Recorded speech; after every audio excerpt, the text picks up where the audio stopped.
Ooh. Please, always wear your helmet while you're riding. We're what you call e-skaters. Welcome to Boosted Board Myth Busting. The format is simple. I take the most commonly asked questions about owning a boosted board and put them to the test to see if the myth is confirmed, plausible, or busted. And we're gonna test 5 myths about maintaining your boosted board. You should unplug your battery when it hits 100% so it doesn't overcharge. This myth is busted. I know, it seems counterintuitive. You've been told all your life with batteries and anything that's a rechargeable battery in it, you're told to unplug it so that it maintains the battery life so it doesn't degrade or something like that. And there is some truth to this, but this does not apply to your boosted board specifically. You see, when it's charged to 100%, this actually isn't truly 100%. It's more like around 80%. In fact, your battery might be a little bit undercharged if you unplug the battery as soon as the light turns green. The details will be covered in an in-depth battery care video, but the short of it is that you've probably never updated your battery's firmware.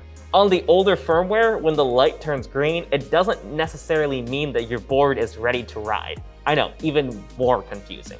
When it hits green, the battery starts balancing. So basically, if you go out and ride, charge to 100% and unplug, ride 100%, unplug, you might actually be damaging your battery because you're not giving it the time it needs to balance itself. And when it becomes more and more unbalanced with every single ride, you may encounter the red light of death. I personally have never come across the red light of death while riding one of my boards because I always keep them plugged in even when I'm not using them. And this is perfectly healthy, you're not gonna overcharge anything, and it prevents a red light of death.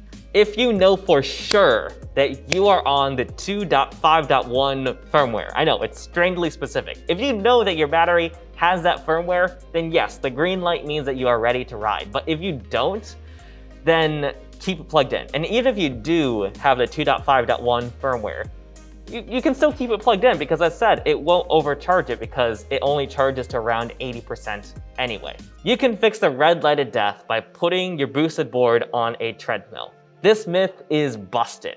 You cannot recharge the board externally like you could with the V1 boards because of just how differently that these boards, these V3 boards and the V2 boards work. So if you have a boosted board that has status indicators on it, on the battery itself, this will not work at all. And even if you do have a V1 board, many people report that after they do the treadmill trick, they have a significant loss of range reduction.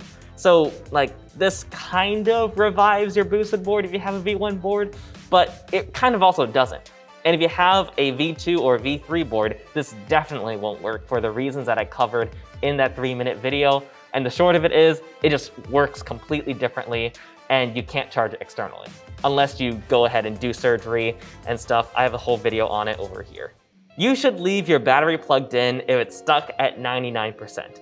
If your battery is stuck at 99, 51, or any other percentage other than 100%, congratulations, you have the 2.5.1 firmware on your battery. When it's stuck at that percentage, this is your battery balancing. It's trying to correct a discrepancy within your battery. And I mean, it's been through a lot. So it needs self-care, much like in a very similar way how you need self-care as well when you've been through a lot. So let your battery do its thing. It's gonna take a while. It could take days to weeks, depending on if it's stuck at 99, 51, or whatever percentage. It could take a while. So let it do its thing. Everything's gonna be fine. Sometimes these scary lights will come up. That's a little bit weird, but like there's nothing wrong with the board. Like just unplug it and plug it back in and everything should be fine. It should still be charging even when those lights pop up. So plug it in 24/7. As I mentioned earlier, it's not really that possible to overcharge these batteries. And just relax and enjoy the indoors while it's really cold in the Midwest. You shouldn't over-tighten your belts. This myth is plausible. Obviously, if your belts are too loose, you're not going to be able to accelerate and brake safely without the teeth of the belt slipping out. So, I mean, logically, you should just tighten them as tight as possible, right? Well, it turns out there's some pushback from some people saying that, yeah, over-tightening them reduces the lifetime of the belt, it causes a bunch of noise, it reduces your range, and it's harder to kick push when your battery is dead. And these things are technically true. I personally just kind of don't care. Let's say that I install a new set of belts, and I go and tighten it all the way. And then because of some person that told me on the internet to loosen it up a bit so that I don't have these 4 things that will be potential problems in the future, I go ahead and loosen it up a little bit. But how much is enough? Like, if I loosen it too much, then I risk what my original problem was. I can't accelerate or brake safely, and that might be a big deal if I am approaching an intersection.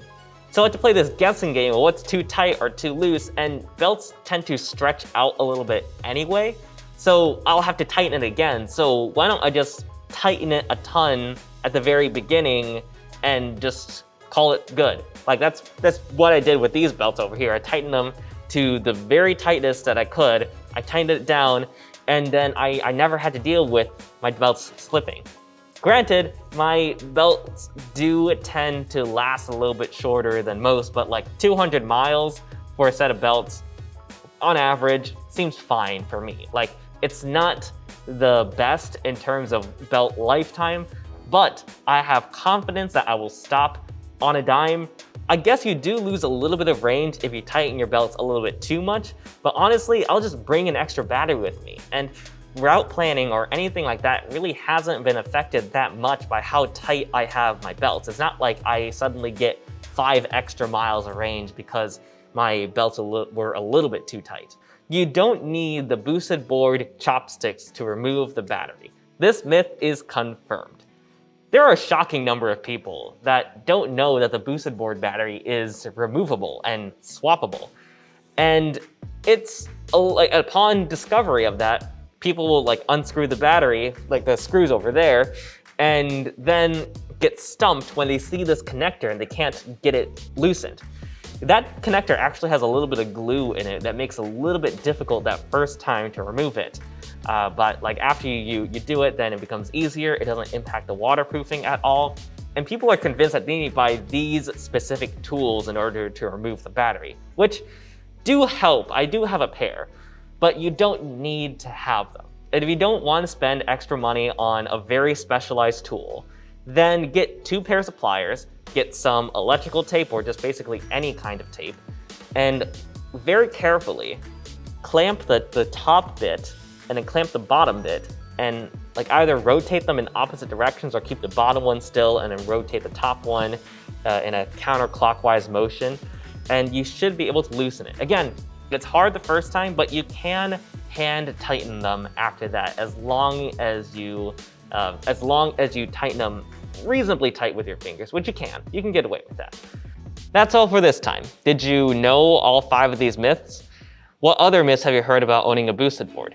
Anyway, I'm David, your surgeon in residence at the XR General Hospital. Ride safe, always wear a helmet.